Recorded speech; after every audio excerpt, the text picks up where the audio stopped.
c'est Kiki, j'espère que vous allez bien. On se retrouve aujourd'hui pour vous présenter mon projet du 1er janvier, donc la toile porte-bonheur, que je vais broder dans le cadre du salle porte-bonheur sur le groupe Les Défis des Brodeuses. Et voilà, je voulais vous faire une vidéo pour vous montrer le modèle que j'ai choisi et vous expliquer un petit peu les modifications que j'y ai apportées.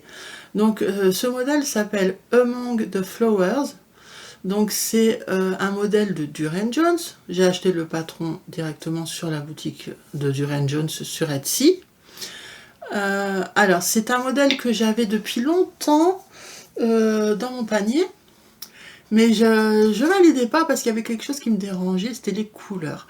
En fait, ce qui me plaît dans ce projet, ce qui m'a toujours plu, c'est je trouve que ça fait ambiance un peu psychédélique, un peu années 70.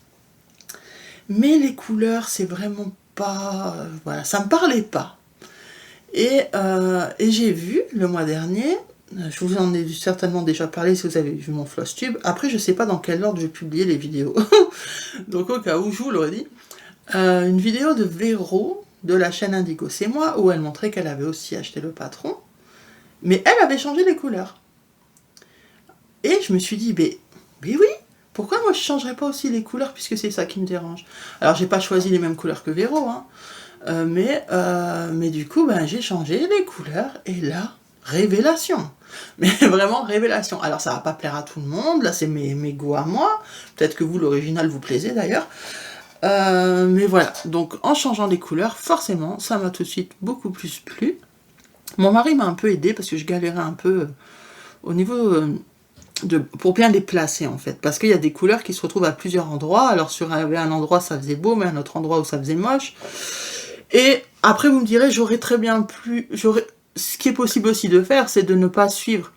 C'est-à-dire, si par exemple il y a une couleur que vous trouvez belle en haut, mais qu'elle n'est pas belle en bas, je sais pas, par exemple sur l'original le chat est bleu, il me semble, ben, si le bleu vous plaît dans les fleurs, mais qu'il est bien placé au niveau des fleurs, mais pas dans le chat, ben, vous mettez une autre couleur au niveau du chat, j'aurais pu. Mais moi je voulais vraiment voilà, que le patron, toutes les couleurs soient rentrées, et puis c'est tout quoi. Et ça, je pouvais pas le modifier sur Pattern Keeper. Je pouvais modifier les couleurs, mais pas les zones. Donc, du coup, voilà ce que j'ai décidé. Déjà, donc je vous montre l'image du rendu avec mes changements de couleur. Donc là, normalement, vous le voyez, donc vous avez les deux à côté. Donc celui dans les tons bleus, rose, jaune, c'est l'original. Et donc le mien est beaucoup plus doux, il est dans des tons de marron, kaki, rose, beige, vous voyez, voilà. C'est un peu plus doux.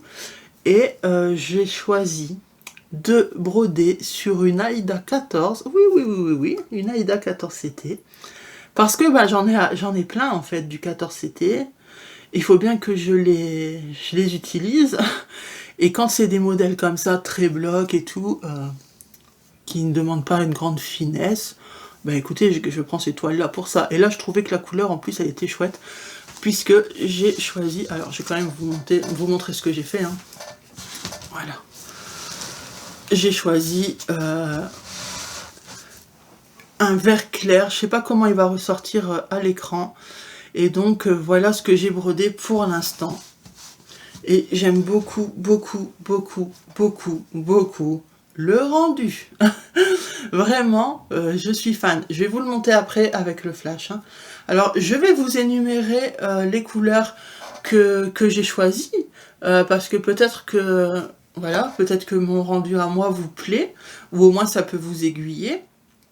Donc, j'ai choisi le 208. C'est un peu flou, hein. Qui est un violet assez flash. Hein. Ensuite, un 225. Donc lui, c'est un rose très pâle. Ensuite, le 301, c'est celui-là normalement. Ouais.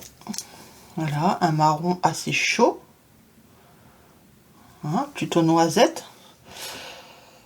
Le 6, 976 qui est un marron beige assez clair. Oui. Voilà. Le 680 qui est un peu plus foncé. Voilà. Ensuite, qu'est-ce que j'ai pris? Le 972, mais il y a très peu. Il y en a très peu. C'est un jaune, très joli, qui vient apporter une petite touche de peps, mais sans exagération. C'est un jaune qui tire un peu vers le orange. Hein. Je trouve qu'il est plus orange que jaune, d'ailleurs. Ensuite, le 3021, qui est un marron froid. Très joli. Voilà. Le 3051 qui est un vert assez foncé kaki. Voilà, 3051. Le 3053 qui est un kaki plus clair. Donc vert kaki, hein, puisqu'il y a des kakis marronnés et il y a des kakis verts. Voilà. Et enfin, le 3326, donc un rose plus soutenu. Voilà, donc comme ça, vous avez ici les couleurs. J'ai choisi du coton égyptien, c'est de la marque Spring. Moi, j'ai aucune difficulté à broder le coton égyptien. En plus, ben, ce sont des échevettes. Il y a 24 mètres, hein, donc c'est l'équivalent de 3. En fait, une échevette, c'est l'équivalent de 3 échevettes normales. Et tous les fils sont prédécoupés. Vous voyez? Donc, il vous suffit de tirer sur un, et vous avez votre fil. Voilà, donc du coup, moi j'en mets qu'un à la fois sur ma plaquette organisateur. Et donc, au niveau de la toile, je vous ai dit, j'ai choisi une vert clair. Elle est vert pistache un peu. Elle est vraiment très très jolie. Et donc je trouve que les couleurs ressortent super bien. Et vous voyez, c'est du coton égyptien, mais ça couvre bien. Hein. Attendez, je vous le montre. Bon, sur les couleurs foncées, on voit peut-être un peu la toile, mais ça va. Hein. Là, j'ai brodé en 2 brins. Et j'adore le rendu. C'est très très très beau. Voilà. Et donc la toile, elle vient de chez Dream Stitch. J'avais acheté un grand coupon d'1,60 m sur 50. J'avais pris un bleu et un vert. Et donc ici, on est sur le vert. Et écoutez, vraiment, je kiffe. Elle est facile à broder. Pour vous dire, je ne la mets même pas sur un support. Alors, déjà, de 1, elle se tient bien en main quand vous brodez. Donc ça, c'est bien. À force, bien sûr, elle commence à s'assouplir aux endroits où j'ai brodé. Hein. Ici, elle s'assouplit. Moi, ce que je vais faire, en fait, je pense, c'est que chaque... si vous voulez, je vais couper le modèle en 4 parties. Donc, c'est-à-dire, à chaque fois, je vais m'arrêter à la grosse fleur. Je vais faire comme ça, une partie. Ensuite, une deuxième. Comme ça, si je fais une pour 3 mois, une partie sur 3 mois, ça va me faire les saisons. Et à la fin de l'année, je suis censée l'avoir terminée. Je me suis dit que ça pouvait être cool, puisque comme c'est la toile porte-bonheur, on est censé la terminer pour décembre. Donc je me suis dit qu'en coupant en 4 comme ça, donc là j'ai jusqu'à la fin de l'hiver pour finir la première partie du coup, je me suis dit que ça pouvait être chouette. C'est une idée, si jamais vous voulez m'accompagner là-dessus. Voilà, c'est une proposition que je vous fais. Après, vous n'êtes pas obligé de changer les couleurs, ou vous pouvez prendre d'autres couleurs qui vous plaisent vous. Allez voir sur la chaîne de Véro, de la chaîne Indigo C'est Moi, pour voir les couleurs qu'elle a choisies. Donc c'est sur sa vidéo où elle présente son panier Etsy. Voilà. Je vous mettrai peut-être, si j'y pense, hein, parce que c'est sûr, je vais la citer, donc je vais mettre sa chaîne. Je vais essayer aussi de vous mettre le lien de sa vidéo. Comme ça, vous allez voir tous ses achats Etsy, tout ce qu'elle a dans son panier. Et vous allez voir à la fin, elle la commence et elle vous montre les couleurs qu'elle a choisies. Donc c'est aussi une belle proposition. Et voilà, donc moi en tout cas là c'est mes choix. Et je me disais qu'en coupant en 4, ça pouvait être vraiment un projet finalement annuel qui ne va pas être demandé trop d'un coup, puisque en tout, il y a 15 731 croix. Ça fait combien si je divise en 4. En 4 et après en 3. En 4 pour les saisons et en 3 pour savoir par mois. Alors, calculette. Calculette. J'aurais dû le faire en amont, je suis désolée. Alors, 15 731, j'ai dit. Donc 15 731. Si je le divise par 4, ça fait 3 932 croix par saison. Ok? Donc sur 3 mois. Donc maintenant, si je veux savoir combien je dois faire de croix sur un mois, je vais diviser les 3 932 par 3. Ça fait 1310 croix par mois. Ben moi, sur mes projets, quand je les avance, j'essaye d'avancer au minimum 1000 croix. Donc je pense que c'est largement faisable. Bien sûr, il faudra la ressortir tous les mois, du coup. Mais 1310 croix par mois, je pense que je peux suivre. En tout cas, je vais essayer. Et j'ai trouvé que c'était un bon... Voilà, une bonne façon de faire un projet sur une année. En plus, il est vraiment agréable à broder, puisque c'est que des blocs. Donc forcément, c'est beaucoup plus facile. Sur l'Aïda, alors là, en plus du 14CT, c'est extrêmement facile. Et moi, je vous ai dit, j'ai aucun problème avec ces fils. Je sais pas pourquoi. Alors oui, de temps en temps, j'ai un nœud, je vous dis pas le contraire. Mais allez, sur tout ce que j'ai brodé là, il y a beaucoup de couleurs, il y a 9 couleurs là. Il m'en manque qu'une, il n'y a que la jaune que j'ai pas brodée, celle-là. Mais toutes les autres, elles y sont. Sur toute la totalité, donc il y a quand même 762 croix, j'ai dû avoir un seul nœud. Et j'ai su l'enlever. Donc, j'ai pas dû couper mon fil ou quoi aux caisses. Donc je sais pas. Je sais pas pourquoi vous avez tant de problèmes avec le coton égyptien. Pourtant, je fais rien de spécial. Après, j'évite de le prélever directement sur ma plaquette. Parce que forcément, ça fait des bouclettes. Et après, une fois que ça fait des bouclettes, ça fait des nœuds. Donc ça, j'évite. Mais sinon, je le trouve bien. Je le trouve bien à broder. Donc voilà, donc ça va être ma toile porte-bonheur. Donc ça, c'est grâce à Véro, du coup. Je lui ai dit à cause, mais bien sûr je rigolais quand je lui ai dit que c'était à cause d'elle. C'est grâce à Véro, c'est toujours un plaisir de broder. D'ailleurs Véro, si tu veux qu'on la brode ensemble, il n'y a aucun souci. Je sais que voilà, on a déjà un duo pour le monochrome, mais si tu veux qu'on fasse aussi celle-ci. Alors, il y a des chances que Gwen de la chaîne Petite Croix en Pagaille nous rejoigne par la suite. Voilà, je préfère le préciser. Mais voilà, Véro, si t'es partante, on peut aussi la broder ensemble.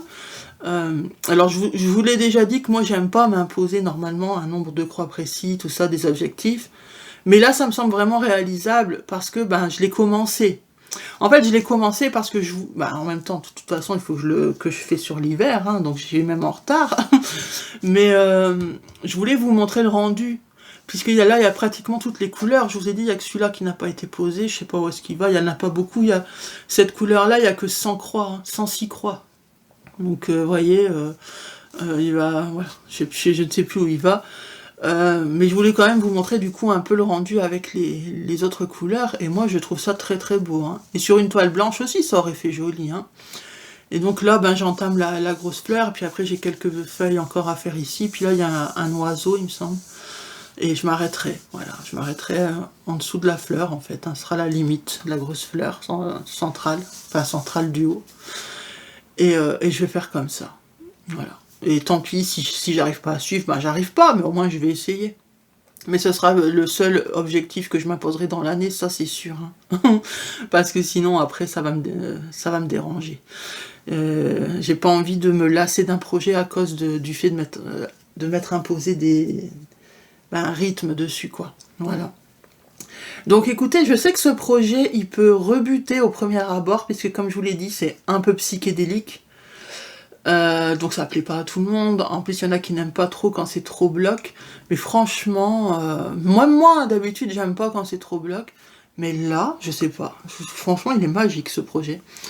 Et je trouve qu'en changeant les couleurs, là, pour moi en tout cas, pour moi ça a tout changé et ça passe beaucoup mieux. C'est moins peps, quoi, c'est plus doux, voilà. Mais après, c'est tout est question de goût.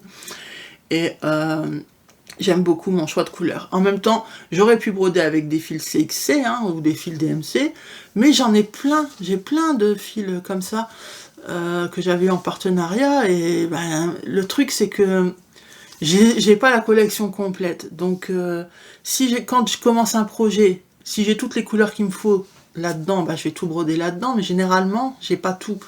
Généralement, ben, je dois compléter avec des CXC. Et j'aime pas parce que c'est pas la même couvrance. Donc j'aime pas mélanger. Du coup, je suis souvent bloquée avec ces fils. Donc je me suis dit, il faut absolument que je trouve des projets à broder en entièreté avec des fils comme ça. Et puis là, ben, toutes les couleurs allaient très bien ensemble. Et donc voilà, ben, c'était l'occasion. C'était l'occasion.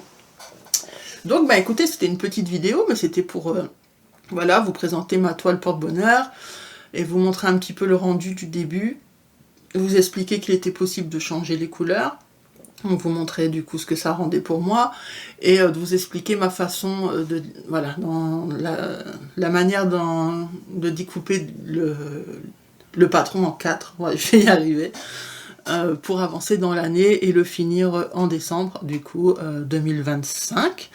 Pour que ça puisse me porter bonheur, voilà. Après, je sais pas si on peut le finir avant. Je sais qu'on peut pas le finir après. Enfin, on peut, mais je veux dire, du coup, ça n'a plus aucun sens de faire une toile porte-bonheur. On est censé la terminer dans l'année. Mais je sais pas si on doit la terminer dans l'année ou forcément en décembre. Ça, je ne sais pas, par contre. Hein. Moi, de toute façon, ça va être fait comme ça. Mais je sais pas s'il est possible de la finir avant. Si c'est le cas, si j'ai trop avancé, ce qui m'étonnerait grandement, bah je ferai traîner le dernier mois, puis c'est tout. Mais voilà, je suis vraiment très contente, je l'aime beaucoup. Et l'étoile Dream Stitch, en tout cas pour celle-ci, très agréable à broder, hein, très très agréable. Parce que je vous en parle parce que les coupons n'étaient vraiment pas chers. Hein. Y avait toutes les couleurs, hein. Moi j'ai pris du bleu et du vert, mais après ça fait plusieurs semaines, peut-être mois, que j'ai commandé ça. Je sais pas si c'est toujours le même prix, mais je pense que oui. Juste maintenant, si on me dit ce qui se passe avec Dream Stitch, c'est qu'avant il n'y avait pas de taxes, et maintenant, quand vous regardez votre panier avant de valider, il y a des taxes. Apparemment, c'est parce que le prix de l'avion a augmenté pour les frais. Les frais de transport du coup en avion ont augmenté, et puis apparemment il y a je sais pas, c'est un truc de loi, il y a une taxe à appliquer pour les ventes en Europe qui viennent de l'étranger, donc on pourra pas y échapper apparemment. Mais même avec la taxe, il reste quand même, je trouve, moins cher qu'ailleurs. Après, bon, moi, ce genre de toile, je l'utilise pour des projets qui demandent pas beaucoup de finesse, etc. Sinon, c'est sûr, je préfère du Zweigart, que je prends chez De Mère en Fille, Univers Broderie et compagnie. Mais pour un projet comme celui-là, et d'autres, hein, d'autres que je broderai, puisque j'ai des gros coupons, hein, 1,60 m, et j'ai plusieurs couleurs.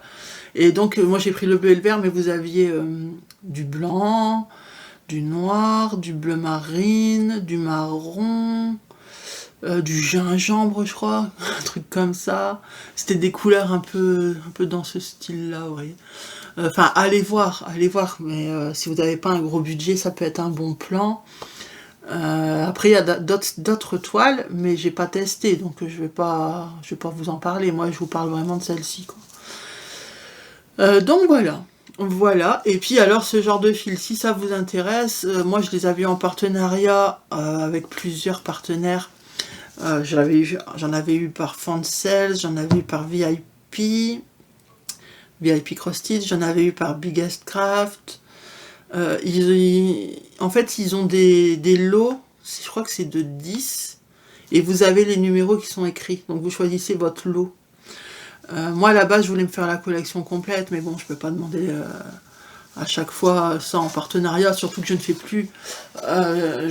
J'ai très peu maintenant, j'ai gardé très peu de partenaires, et à chaque fois, je renouvelle quand j'ai besoin de quelque chose, mais comme je brode plus d'estampés, c'est plus du matériel, vous voyez. Là, j'ai encore une vidéo à faire, la partie 2 d'ailleurs, ça fait un moment, hein, j'ai reçu le colis il y a plus d'un mois, j'ai toujours pas fait la vidéo.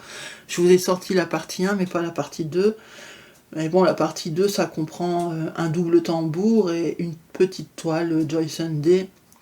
Mais voilà, sinon je renouvelle plus les partenariats. Bah moi ça m'intéresse pas tant que ça en fait. Plus maintenant en tout cas. Donc je vais pas les contacter juste pour avoir ça, vous voyez. Mais sachez que vous pouvez en trouver, c'est pas très cher. Donc moi je vous conseille VIP Cross Stitch, je pense que c'est là-dessus que vous trouverez plus facilement. Mais c'est de la marque Spring. Et je les trouve super à broder en tout cas. Donc voilà pour ma petite présentation. Alors comme je ne sais pas si cette vidéo va sortir avant mon Flosstube ou c'est mon Flosstube qui va sortir avant, bah écoutez, je vous souhaite ou re-souhaite une très bonne année et une très bonne santé surtout, que tous vos projets, vos vœux se réalisent, que plein de petites croix, des petites croix à gogo, et beaucoup de bonheur. Voilà, je vous fais de gros bisous, prenez soin de vous, et je vous dis à bientôt, bye bye.